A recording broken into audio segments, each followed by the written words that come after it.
Welcome. This is episode number 81 of SlapperCast, a weekly talk show with Blaggards. And today we do have special guest Christopher Steele, who is the owner of O'Bannon's Taphouse and Blackwater Draw Brewing Company in Bryan, College Station, Texas. Yeah. And home team. Dear old friend of ours. Blaggards has been playing at O'Bannon since they opened back in 2005. Chris is going to be talking to us about how he got started and how this whole COVID-19 business has been affecting his ability to do business and hopefully get back up and running as soon as possible. He's going to give us the business about the business. Yes. Yeah. Exactly. Yeah. Well, so we got Eric here. You can't see Eric, but Eric is glowing this morning. I think he might be pregnant. Yet again. Yeah. How does something like that ever happen? I don't want to know. I don't want to know. Well, Chris, it's so good to have you with us this morning. Appreciate you taking the time. Yeah, no problem. Thank you. I got a question for you. Let's start off with a question. Come on, caller. You're on. Since you own O'Bannon's and you own the Blackwater Draw, do you remember what your first drink of beer ever was and when it was? My first drink of beer ever was probably when I was, 5 years old, 6 years old. Mm-hmm. My parents got divorced when I was 5, so it had to be right around then because I know they were still together. And I remember, my dad drank Budweiser, and I still remember him giving me a sip of his Budweiser, and I hated it. Yeah, you had good taste back then. I think every kid's story is the same like that. I think my first drink of beer was either a Budweiser out of those stubby little bottles that my dad had, or it might have been even a Miller High Life or something like that. Something. And remembering the very first taste of it being like, ugh, disgusting. Yeah, same here. Yeah. Yeah, my dad didn't drink, but he did heroin. So my first beer was a needle. I don't want to talk about it though. I tasted beer. Well, you grew up in Ireland. I think that's what falls from the sky. But I do remember it was they'd have house parties and whatnot. So you taste beer, and yeah, I wasn't thrilled with it. Mm-hmm. But I disagree with your previous statement too about teacher. You are a teacher in that one. We've talked about this before. We've talked behind your back for a long time. You are a teacher in Bryan College Station because you have the first thing I noticed about O'Bannon's was you have trained a whole new generation on really good beer. You really have. You brought in, because we remember back in the early days, you having to drive to Austin to pick up kegs that you wanted that you couldn't get for your pub. Right. So, I'm just want to make that note. You are a teacher, and you've done very, very well. So, well, I appreciate that. So how did that get started, Chris? How did you get started with wanting to open up a tavern and sell beer that maybe wasn't available, to the common market? What was the impetus behind that? Well, so I started working at a bar on Northgate, which is like the bar area right across from the university, and started off working a parking lot, then worked to door, then floor guy, then bar back, and bartender, and then I started managing a shot bar. Actually, I managed like a shot bar there on Northgate for 5 years. About after 5 years, I started thinking I wanted to do something on my own, and I looked all over. I looked in Denton, Dallas, Austin, Houston. I looked around for where we would want to go. Actually met with realtors and looked at properties. But the building that O'Bannon's is in was actually empty, and that was the first bar that I worked at. And it had closed and sat empty for a couple of years, if I remember right. And so it was kind of right place at the right time, and I already kind of knew this town and was familiar with it. Went to college here and everything, and so we wanted to open something that was unique. We didn't want to open something that another cookie cutter place on Northgate, because at that time there was probably maybe a dozen venues on Northgate. Now I think there might be 20 or more, but there was about a dozen back then, and we wanted to do something different. But I had been doing a shop bar for 5 years, so I didn't know anything about beer. At that time, actually, I had just started dating my wife now, and she was going to grad school up in Oklahoma, and so I would drive up there and visit her, every other weekend or so. And she took me to this bar in Oklahoma City that had probably 150 beers on tap. And I only drank Bud Light. I didn't really venture out. And then so went to that bar, and she's actually the one who turned me on to beer. She's like, here, try something different. And she was drinking all these crazy beers, and I tried one. It was a German beer called Francis Conner Hefeweizen, and I fell in love with it and never looked back. Wow. So when we that's cool. We wanted to, we don't have 100 beers, but we wanted to do as many as the walk-in cooler could fit in there, and started just going crazy with it. And we opened up right when, the craft beer boom was just about to start. It hadn't really kicked off like it is now. When we opened, Sierra Nevada and New Belgium and Sam Adams, those were those were the main craft beers you could get. St. Arnold in Texas, they were around. Yeah. But probably I'd say 4 years into it or so, it really started booming. And that's when breweries all over the U.S. started popping up. In Texas, started really popping up, and we just grabbed on with both hands and held on and rode with it. When did you first get the idea to open Blackwater Drawl? How old of an idea was that from when you started it? We had a guy at O'Bannon's. I mean, we opened O'Bannon's in 2005, so probably like 2006 or 7. We had a guy that worked there who was a home brewer, and he always talked to me about, I should put some little mini tanks in O'Bannon's where, if you know where those brick archways are, where the couches are, he always wanted me to do something there and brew our own beer there. And I was like, nah, we're not going to do that. Was that Weingart? Was that Chris Weingart? Oh, it was actually a different guy. It was before Chris even worked there. Really? So my business partner at Blackwater is his name is Chris Weingart, and he actually worked at O'Bannon's for a while, and was home brewing. And so we'd work, and after work you go to a party. Bartenders don't go to bed till almost daylight, so you get off work and everybody's been partying all night. Well, now it's your turn, so you go hang out at somebody's apartment or somebody's house, and he would always bring his home brew and we'd drink it. And that's where that stemmed from, was Chris. So he ended up leaving O'Bannon's and working for a beer distributor here in town, and was hired on as kind of their craft beer portfolio guy. So he helped them bring in, at that time, Rar and Sons, Independence Brewing, Deep Ellum, all these breweries are popping up all over Texas. He kind of helped facilitate that grab of getting all these breweries to sign with the distributor here. So through that, he was still working with me at O'Bannon's. We were pushing craft beer. He was working on the distributor side, and he was still homebrewing.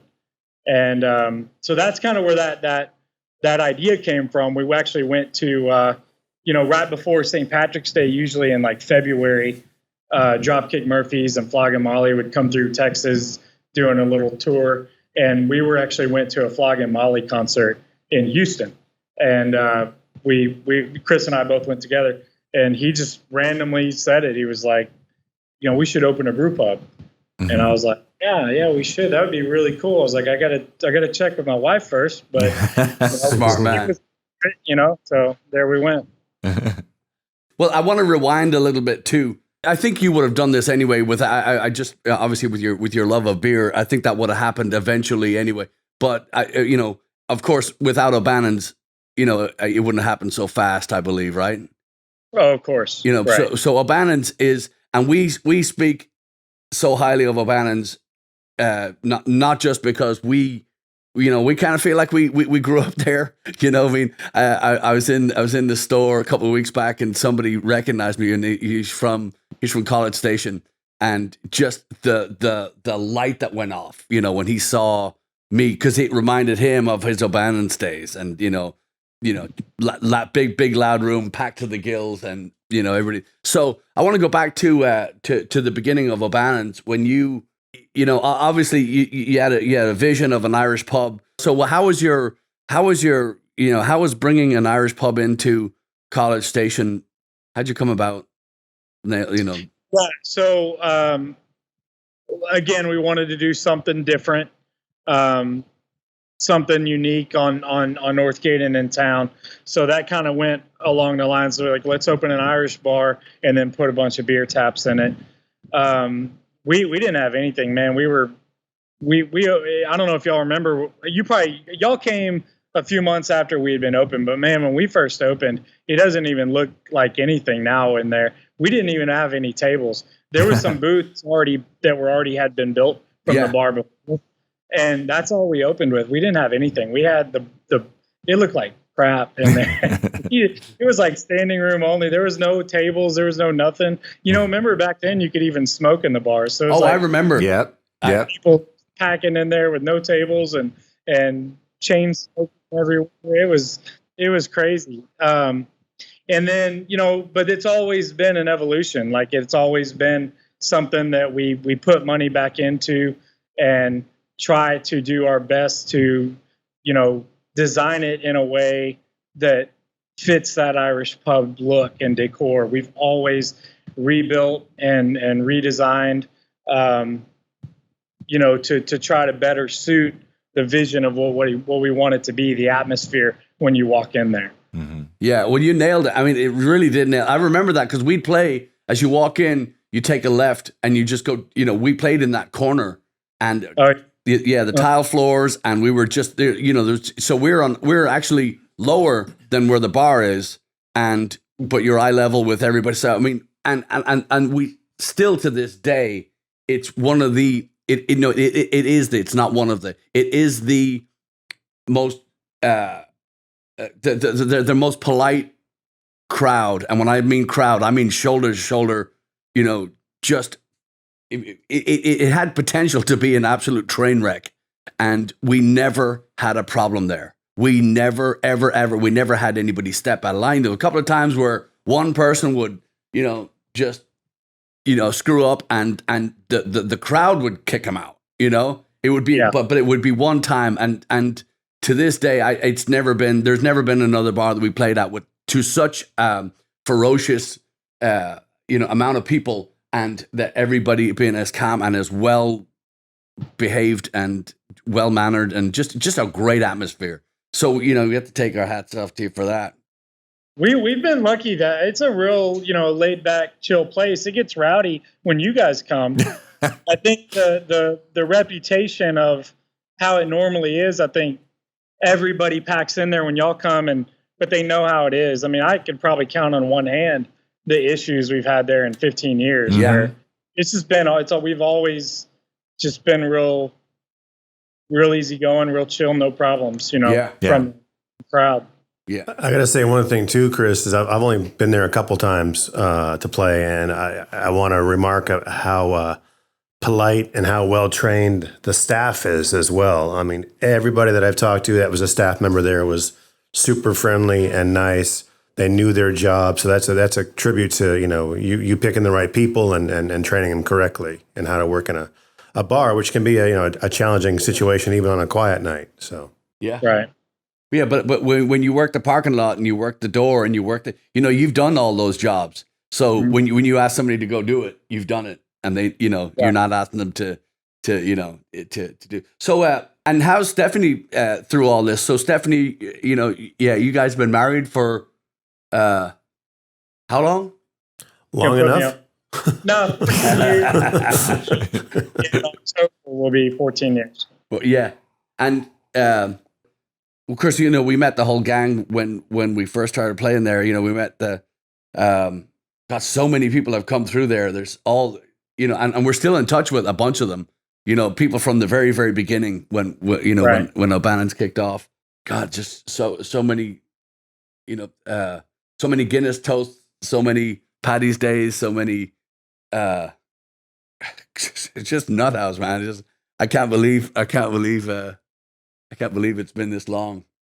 So present day, again, jumping around here as we usually do. Present day. So you're going to try to put a little food in O'Bannon's and get those doors open? We're working on it. We're talking to the city. That's the only way we can open. Yeah. The governor shut all the bars down, but restaurants are allowed to open. And so TABC has basically, told everybody about this kind of loophole where if you buy a food and beverage permit, then you can open your doors again. You have to have a full kitchen or a permanent food truck, which means it has to be there all the time. It has to be there every hour that you're open. It has to be open. If you're in the same way with your kitchen, if you have a kitchen, if you put in a kitchen, it has to be open and serving food the entire time. So that'll be the challenge, is finding,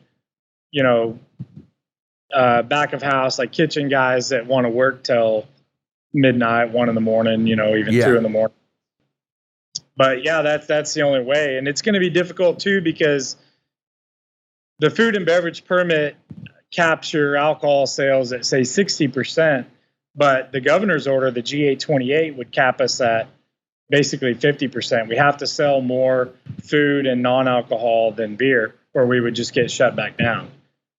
So, which means that it's not benefiting, the safety of people. It's just benefiting the government. It's not, nothing you've said, none of these new rules apply to keeping people safe. It just makes sure that you buy another license, hire more employees. Nothing in this is for the good of for the good of the people, or God forbid the bar owner. Well, this is what really makes me mad. It's all about creative accounting. So let's say we get our food and beverage permit and we open up and we have food, and you can count like a t-shirt sale. You can count door cover. You can count if you sell a glass. You can get creative with it. You can legally give each customer 1 beer per day for free, right? So you could say, buy this glass, like say a Blackwater glass. Yeah. And we'll put the beer in it for free, 1 per day. But if you have 100 people come in, so there's 100 glasses you ring up, but the beer was free, right? Yeah. So accounting wise, you're showing that your non-alcohol sales are higher than your beer sales, even though they're still drinking the beer, but that makes you safe to open. Yeah, that's what I'm saying. So there's You're giving away the ghost, Chris. Don't let's edit that part out. Yeah.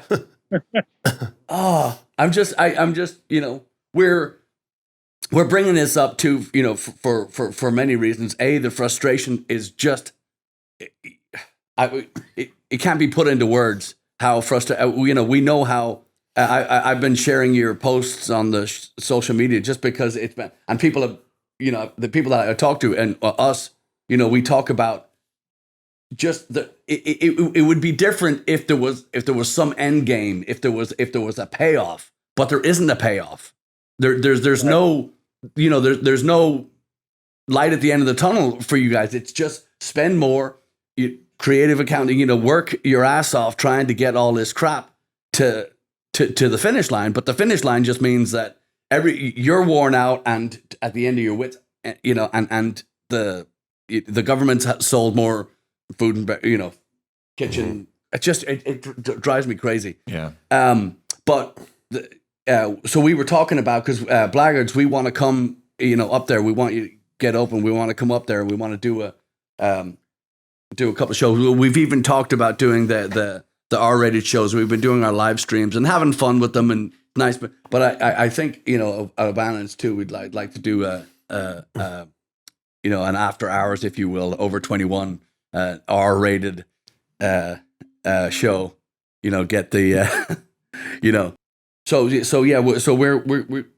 we got to get you back open. We got to get the we got to come up to Blackwater again. That was so much fun. That was fun. That was so much fun. So what are the beers du jour? What's the? I was just going to ask that. Damn it! Yeah. So what's on tap now at Blackwater Draw? Menu up there behind me. But there's we got, what is that? 4, 8, 12. We got another one going on today. We've probably got about a dozen to 14 beers on tap right now. Cool. At the brewery. Yeah. All variety, coffee porter. We've got IPAs. We've got a couple lagers. We have a dark lager and we have a Mexican style lager. Yes. Let's go there now. The border town. Dunkelweizen. We've got a lot. Cool.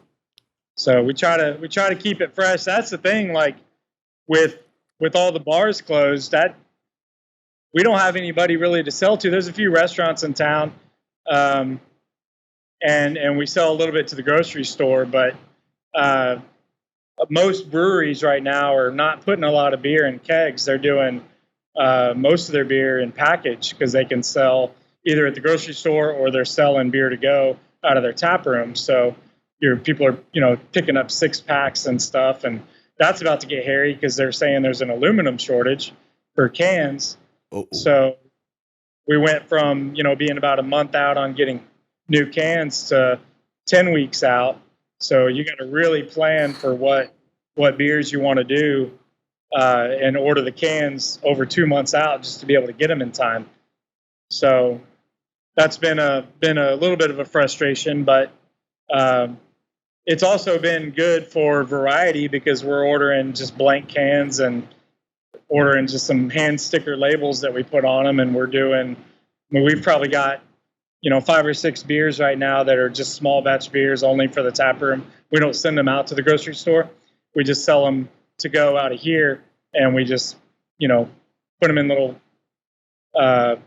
stickered cans and send them out the door. So it's been good for, I guess what I'm trying to say is good for variety. It gives us time to play around with smaller batch beers and pump out new ones every probably 3 weeks or so. Wow, nice. So what's the best seller right now? What's the one that you just can't keep? Probably Hazy Lady. That's a IPA we do. That's been a hot seller.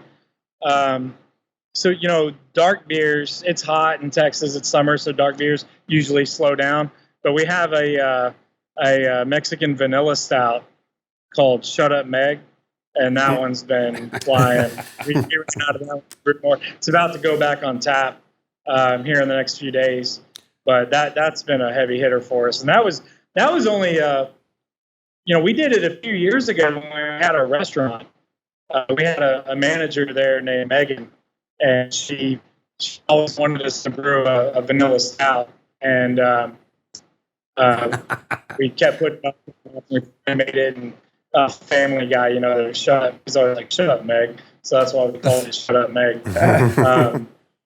We brewed it again here, and it's hot summer, but we did it, and man, it's flying. So we might think about making that a permanent one because it sells really well. Yeah, that's cool. Nice. And so if you can't get it in Texas, I mean, can you get your beer outside of Texas?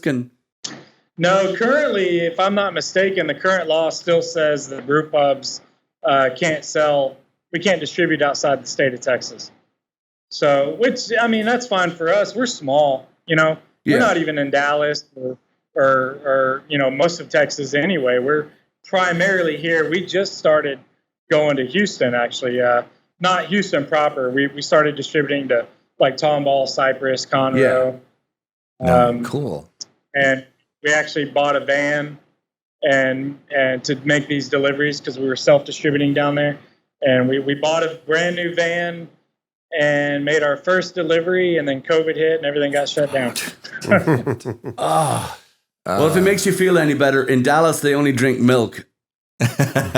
Yeah. So, yeah. But yeah, I saw that van. It was actually quite beautiful. I'm a connoisseur of vans, and I have to say that is the second most beautiful van I've ever seen.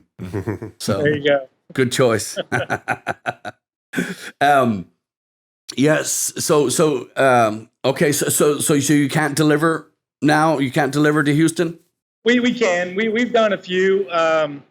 When the bars were open for like those 3 weeks in June, we made another delivery or two, and then they all got shut down again.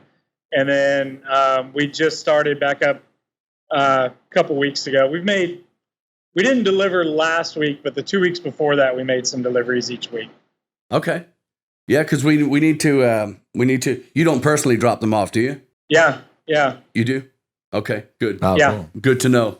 We're gonna do lunch. The other thing is too, since we're outlaws ourselves, we may start smuggling it across state lines. Hopefully nobody is watching this. But yeah, a little Smokey and the Bandit going on. We're gonna get some Blackwater to the coasts and whatnot. What's next? What's the food truck? Is it Crafty Pig at Blackwater? Yeah. So yeah, they're an awesome food truck. Those guys do really good food, and they were coming, about every Friday or so. But the owner of the truck has now gotten a job teaching culinary stuff. Oh, So he's pretty much done. He's not going to do the truck anymore. He's got a full-time job doing the teaching thing. So we can't we can sell to go. So luckily, man, if we couldn't sell to go, I think the brewery would have already been closed. That's helped keep us somewhat afloat. Yeah. But we are getting to the point where we got to get our tap room open, or we are going to close. So yeah. the way to do that is to have food. Yeah. So we've partnered actually with one of our old chefs from the brew pub, and we're gonna go in together and basically buy Crafty Pig's food truck from him, and start having food here all the time. So we'll bring back some of the most popular menu items from our restaurant and serve it on the truck, and maybe we had an awesome brunch at the brew pub. You talk about a line that would go down the street to get in. Yeah. So we're thinking about maybe bringing back a brunch and doing some of the most popular brunch items and doing that on the weekends. So hopefully that'll come out and start doing the food with the truck here in the next, I would think within the next 2 weeks. We're getting really close. The grand opening. or Good. something Yeah. like Well, we have a 3-piece that's ready to. Of course, we have the full band too, but we want to be slated to play it. So you open, you're gonna have noise there, my friend. Sounds good. So what do you think? Do you think as a result of this whole thing that there may be some permanent changes to the alcohol laws in Texas that may what would you like to see change that would make business easier for y'all, not just during this crisis, but going forward? There's one thing that has changed is they allowed the mixed beverage permits. So before, if you had a mixed beverage permit, which meant you sold liquor, right? Yeah. Liquor, and you could not leave with anything. You couldn't leave the premises with any alcohol. But during the lockdown, they changed that and said restaurants could sell it with food, right? Right. And then I think Abbott had come out and said he was probably just going to keep that and let it continue. Yeah. So that's one change that'll come out of it. Mm-hmm. I would like to see it be for everybody. I mean, if we're locked down now, the 51%ers are locked down again with no end in sight and no news from the governor, no nothing. Why can't we sell stuff to go? Yeah. We have a lot of inventory in there that is now expired. Beer does have a date on it that it becomes, stale, or the flavor changes. Bud Light. Yeah. And all that beer, you'd look at, say, O'Bannon specific, we've got probably, I'd say right now, about 60 to 70 kegs in that walk-in that are, most of them, and there'll be some that are still good, the really high ABV beers that are 9-10% or something. Those would probably be okay. The bigger breweries like Guinness and stuff for that beer, they pasteurize their beer. Those will be okay. But all the craft beers like say Blackwater, that beer, it's all good. It's done. It's out of date. So we're gonna lose our butt on that. And, Jeez. Insurance isn't going to cover it. Nope. We've already asked, so we're just going to have to eat all that. So it would have been nice to say, okay, we're going to lock y'all down again, but so just give us a month. Say for the next month, for the next 30 days, y'all can sell to go to get rid of your inventory or try to get rid of it as you can. Yeah, it would have helped. It doesn't have to be a permanent thing, but just you can't just lock us down with no word and just push us under the rug and forget about us. Yes, that's the worst because no advice, no help, no nothing. There hasn't been. And the worst part is that they're not answering.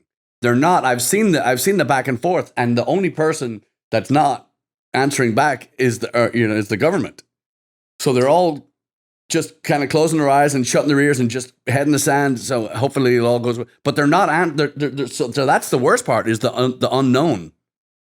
Yeah, the Texas Craft Brewers Guild. There's a wine guild. The Texas I think Nightclub Bar Association. All of them have reached out multiple times to the governor and have not had a reply.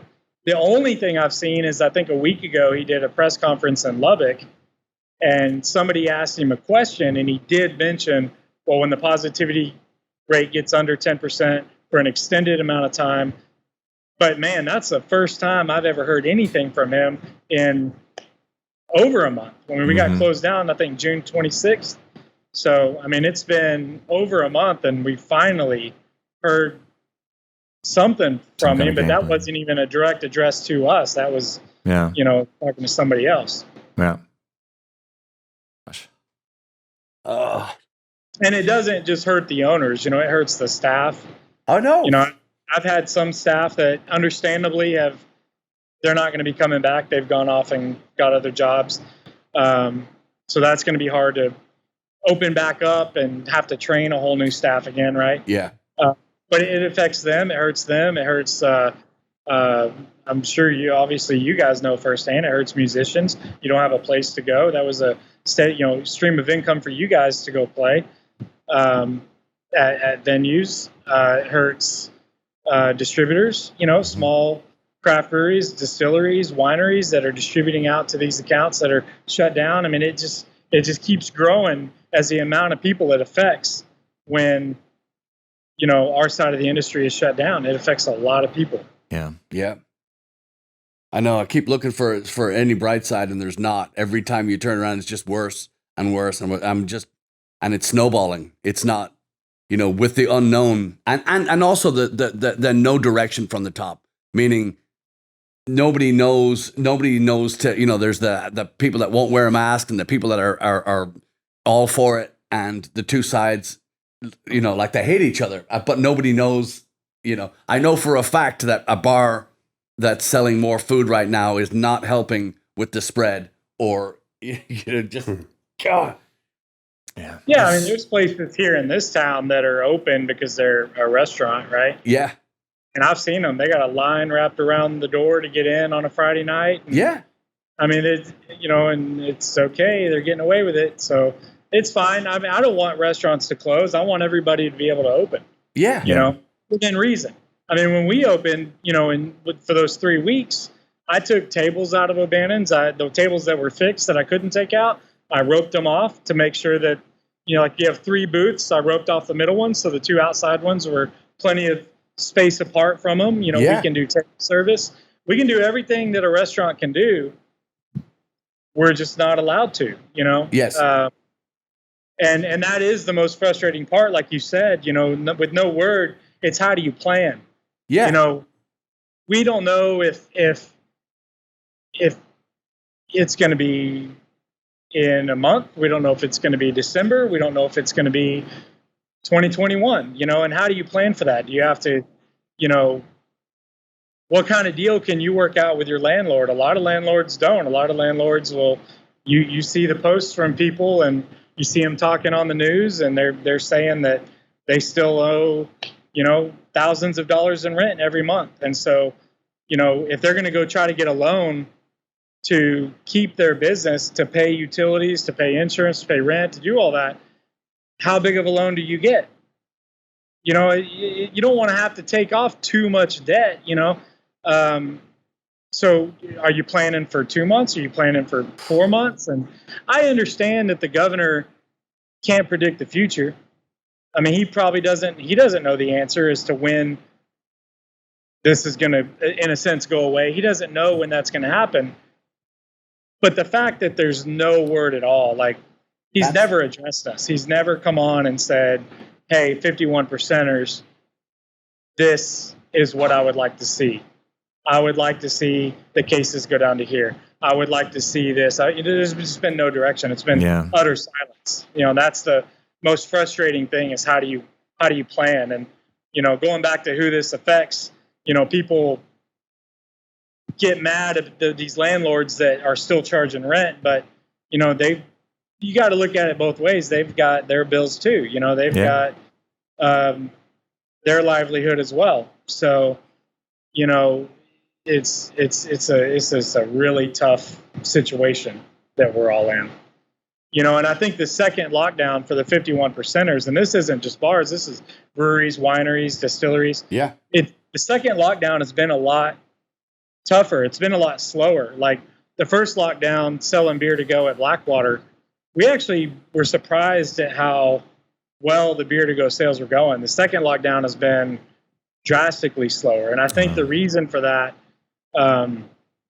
this is just my opinion, but I think it's because for the most part, you can go do whatever you want to do. You can go to pretty much any retail store. You can go to any restaurant. You can go, as long as you have your mask on and you socially distance, you can get out there and do things. The first lockdown, everybody was stuck at home. Right. Right. Right.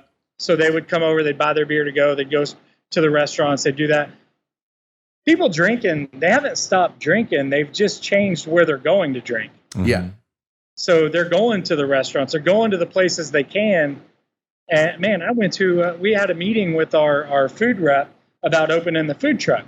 So we met at a restaurant here in town. I didn't even eat anything. I drank like 4 margaritas and I didn't eat anything. And that was okay. According to her, that's okay because there is food around me that creates a barrier. Yeah. You're safe. You're safe now. There's a cheeseburger. God. So, I was joking the other day with somebody. Maybe we shouldn't wear masks. Maybe we should just tape a hamburger to our face. Cheeseburger and parasites. So it's slower. It's affecting people even more because I think it's just so easier. People are taking the easier path. I'll just go drink my beer at this restaurant or whatever. Yeah. Well, it's definitely not helping. The unknown, that's where my frustration is. The unknown, the silence, is just it's horrific and it's criminal. It's and I hope to God everybody remembers this at the next election, because this is killing, and it just you see the places closing and you see the places that just are just underwater, and like you said, take on so much debt to come back and then have to fight your way back through the, in the unknown. We keep dancing on the same, we're dancing on the same landmine here. So we need to, just like I told you yesterday on the phone, we're coming. You can't stop us. So just get that thing up and running, because we gotta come break bread with you as well. But we're going to come up. We're going to make some noise. We have. We're extremely excited about seeing those doors open. So it's probably going to be Blackwater first. You're probably going to get the brewery up and running first, and then O'Bannon's. Yeah, I think Blackwater. I don't see any reason why it wouldn't be up and running within 2 weeks. Okay. Our goal by next weekend, but say 2 weeks. We're still waiting on our permit from TABC and stuff. Yeah. And then O'Bannon's, I haven't even applied for the permit yet, and that can take up to a month to get. But before I do it, I've got to figure out kitchen-wise what all I can do and how much the city's going to work with us to, grease trap-wise and everything else. So just trying to figure out all that. So I think O'Bannon's at least a month, maybe even more. Mm-hmm. It depends. Gosh. We're working on it. That's all I did yesterday all day was work on that. Yeah. So. Well, we'll be there for either one of them. So, yeah. We'll definitely be there. Yeah. Awesome. We're coming up. We can't wait to see the crew. All right. So let's go lighthearted now. Where's that heroin we were talking? It's depressing. Yeah, it really is. I know it's just a, so obviously with the brewery and O'Bannon's and all this stuff weighing on you, are you getting any time for yourself? Do you have a moment to where you can go relax or hang out with the family or anything? Well, actually, yeah. I mean, we spent a lot of time at home with the family. They're at O'Bannon's, there's nothing to do. We can't open. So that's been just sitting empty for the last couple of months. And the brewery is only open on the weekends, selling to go. We open up, say Wednesday through Sunday selling to go, but I don't work the tap room. I'd work it a couple times a week. And then our tap room manager, Kendall, she'd work it a couple times a week. And then, Weingart is still here making the beer and trying to turn out little small batch beers just for fun. So yeah, there is a lot of downtime to spend time at home, and which has been good because the kids grow up so fast, and and Tucker's so young. He's our youngest. He just turned 3 in June. So just being able to spend time at home with both boys and play with them and goof around has been kind of a silver lining there, right? Yeah. And the other thing is, too, we're going to get you back on here now when things are up and rolling. But because we want to do a couple of things. We want to, advertise, for Blackwater and O'Bannon's when it starts. But B, we want to make sure that when you're especially in Houston, where they can buy this beer, because, I know Chad's been a huge fan of Blackwater since day one.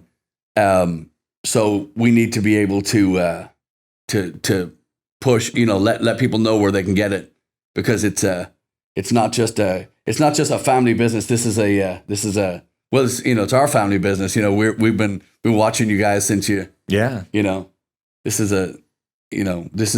very near and dear to us. So yeah, I appreciate that. Yeah, we want to see it. We want to see it go. We want to see it go very, very far. Yeah, so we'll have you on again when the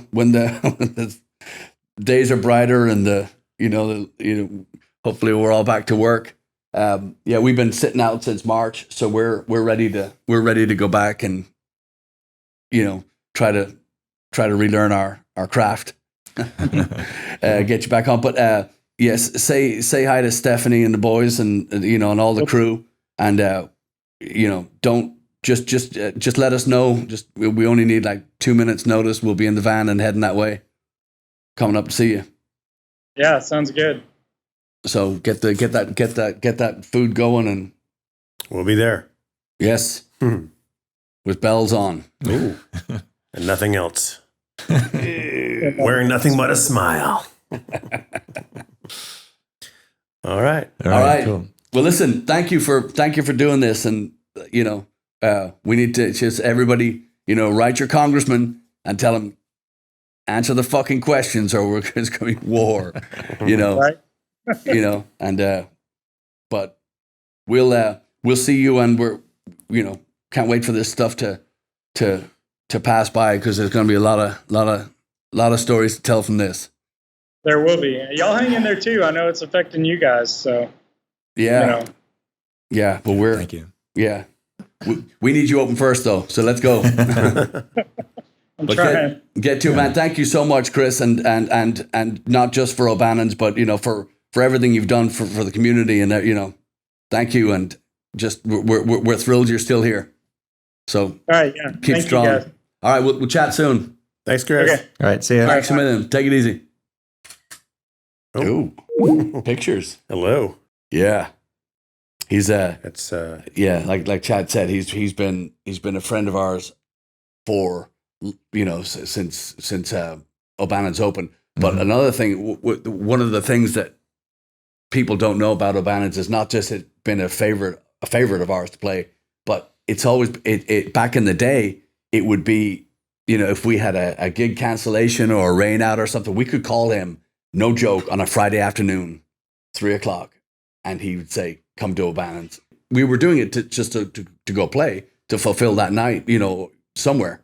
But he always paid us the same rate, even when there was no advertising. really? Just Wow. so generous and so you just open invitation when somebody gives it, like Fido, when Brian Russell was the manager there, he handed me the calendar and said, just put whatever date you want in there. Chris is the same way. Yeah. And obviously it shows now that we've grown together, because like us, the story of meeting people from College Station all over the country, not just in in Houston and beyond, but all over the country. And people go, "We saw you at O'Bannon's. We grew up with you." People engaged, married, out of there and stuff. Chris is just a real person. Yeah. And heart, biggest heart. Yeah. Yeah. I think our last official gig was at O'Bannon's. Yeah, You're right. That's exactly right. St. Patrick's weekend was the last official show. Then they shut it down on Monday. That's right. And again, to his credit, he didn't have to, because our we were doing 2 shows that were supposedly doing 2 shows that day, and downtown was canceled. Mm-hmm. And he said, "Come up early," and ditched the ditched the first. I mean, everything that we've never hung up the phone with Chris Steele and said, "Oh, that didn't go well." Every time you talk to the guy, it's, "Oh yes," no luck, Ted. Oh, lots of luck, Dougal. Yeah, that's it. But it'll be fun to get up there and help them get reopened again. Yes. Again. So what happened was, since last SlapperCast, we were able to go over to see our friend Keith, and he graciously let us use his facility to practice, which was our first rehearsal probably since March. Right? Maybe. At least, Maybe. yeah. It's been a while. Is that true? Yeah, I think so. Who can think? Who can think back? Who can think exactly? Yeah. Definitely. But we so we went over there and we did a 3-piece. We were going over some of the new songs, which was really, really fun. But I knew there was going to be a but. yes. What's the but? No, it was just weird to play. It was strange to set up for no crowd, but have our play music at a loud volume in a situation like that was very strange. It was also, I think, the first time we've rehearsed with our in-ears system, I think. That is true. Right? Yeah, it is. Yeah. So that was interesting. Yeah.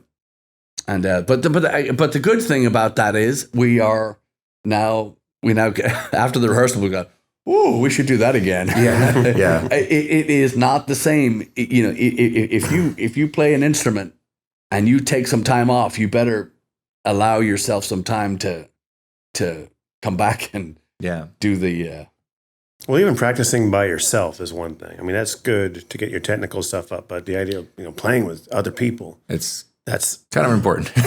That's probably the most important thing. Yeah, because the band itself, the sound that we create is sort of an entity unto itself. Right. You can't conjure that unless you have all the members there. Yeah, and all those jack-offs on Instagram. I got to talk about this because it's been a thorn in my side all week. Yeah. All those jack-offs on Instagram that play along with tracks and play by themselves in their basements, which has been a challenging conversation to have with a lot of people this week on a lot of my friends on Instagram. Those guys are the worst musicians in the world because if that's all they do, right? That's all they do. And you put them in a band situation and they can't figure it out. They can't play with it. Does not play well with others. Mm-hmm. Should be the pin that they're wearing on their shirt every time but that's why they don't play with others, because they can't. Nobody wants to work with them. So the idea of being in the whole point of doing this is, I think, to be in a band, to play with. I'm all caffeined up now. That's why I'm wired. The whole point of doing this was when you're a kid, it's to get girls. But when you're older, it's like, maybe it's the same thing, but it's also like the whole point of playing an instrument is to play with other people, to create a cohesive, sound or whatever. So. Unit. I agree. The way that we play together, the way that we play together is same as most bands, I'm sure. However, we all looked at each other at the end of the rehearsal and said, "Fuck, we got to get back to work." I mean, we have to start. None of us, although I thought it sounded good. I mean, overall, I thought it sounded all right. I know I was hanging on for dear life on some of those songs that we played 100 fucking times in a week. Yeah. Well, that's the flip side of it is like when you're playing 2, 3, 4 times a week, it's not necessarily that you don't have to rehearse because you may still have to, especially working on a new song or whatever like that. But because you're doing it constantly for several hours a night, your skills are, either honed or they're getting better because if you fucked up that thing on Thursday, you can play it right on Friday. Yeah. If you play it right on Friday, you can play it better on Saturday. Yeah. That's why I never really enjoyed rehearsing, because it's not that I'm rehearsing on the gig, but I'm also, listening and fine tuning and finding out what works best for that particular passage or whatever. So, but not playing for as long as we haven't played. Yeah. We really need to rehearse. Yeah. It shows. There was a couple of funny moments. None of this was surprising, really. But, but like we ran through Nancy Whiskey, just something we weren't planning to do. It was like, hey, Chad, you sing something. And it just came to mind as something we haven't played. I don't think we played that in months. I haven't played it since since we were on stage. Probably right? since St. Patrick's. Because it's always been Liverpool or whatever else. Yeah. Athenry.